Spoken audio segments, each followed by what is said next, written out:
Hello everyone, welcome to today's Harry Potter debate. Before we begin, don't forget to like this video and to subscribe to my channel. My name is Christina and today's debate topic is whether Slytherin is actually a bad house.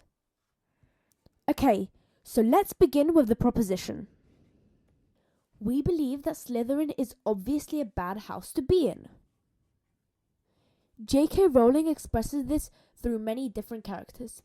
Let's begin with the worst, Tom Riddle, yes, also known as Voldemort. In his time at Hogwarts, for all we know, he was not a great person. The most we find out about Tom Riddle's childhood was in Harry Potter and the Half-Blood Prince, when Dumbledore and Harry were trying to find all the remaining Horcruxes to destroy them.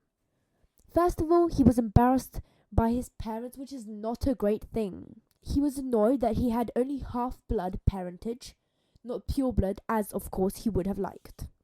He also hated the name his parents gave him, Tom, because it was a simple Muggle name, and related to his father since they shared the same name.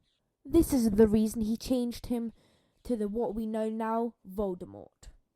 Of course, being ashamed by your parents isn't evil, but just unkind. But this was just the beginning. As Tom grew up, he made himself a group of admirers called the Death Eaters. Some of them wanted fame, some of them wanted glory, but he was the one who wanted evil. Because of a single prophecy, he wanted to kill a child, Harry Potter, which is the main theme of the book. He also killed many people just for fun, and his main obsession for life was to find immortality. He wanted to live forever because he was scared of death, and yet killed so many people in his lifetime, just for fun. That is horrible. That's pure evil. The next character, Snape. Yes, I know most of you will say that he wasn't evil, that he was nice, that he was trying to save Harry, etc. But have a deeper thought about it. He was never kind to Harry in all his years, just because he disliked Harry's parents. Yes, they had the same blood, but Harry would never bully someone. Snape subtracted points from Gryffindor just for fun, killed Dumbledore, who was Harry's best hope for survival, and taunted Harry in such a way that it made Harry's every single potions lesson miserable until Slughorn took over. So yes, you might disagree, but Snape was a bad character. And finally, our all-time favourite, Dolores Umbridge. Let's begin with the fact that she wasn't a Death Eater. I'm not saying that it's Death Eaters who are evil. I'm saying it's Slytherin who is. What did Dolores Umbridge do? She forced Harry to write with his own blood. Like, forcing students to self-harm should be bad enough, but that's not it. She sent Dementors after Harry in hope that they'd finish him off. She took over Dumbledore's job. And, last but not least, although she wasn't a Death Eater, she let Voldemort in by not letting students believe that he was back. Dolores Umbridge was a bad person and a Slytherin.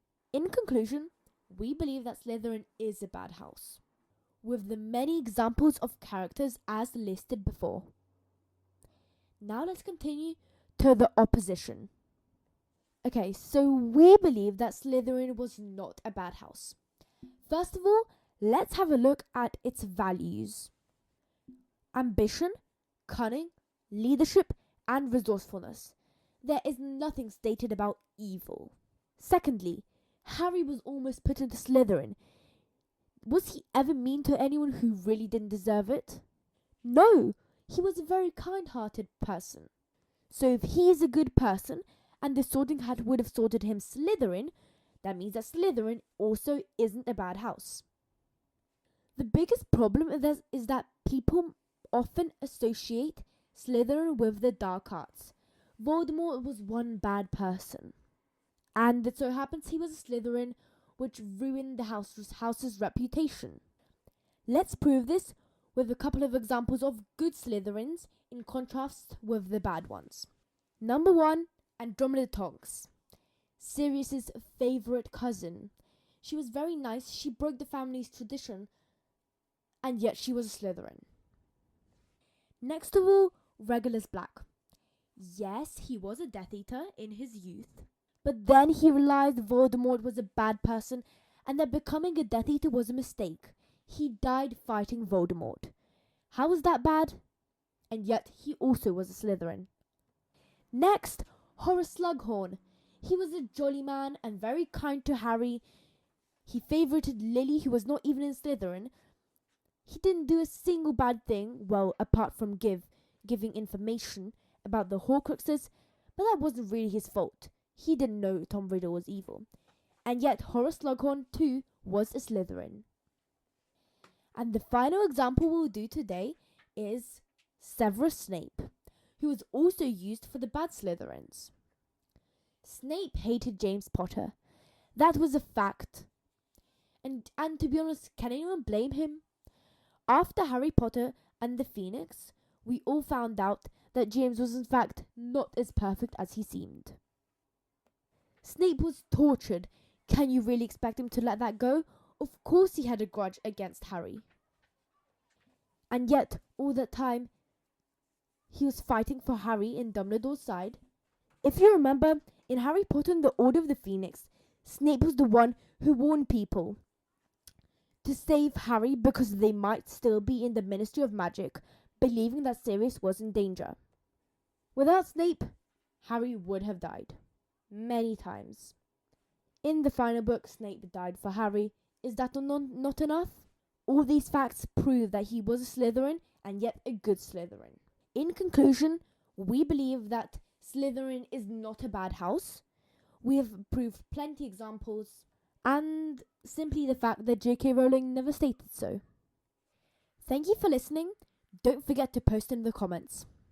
Which side do you agree with? Do you have anything to add that we've missed out? Do you have any argument against the other side? And, most importantly, give suggestions for future debates. I'll see you in a couple weeks. Goodbye!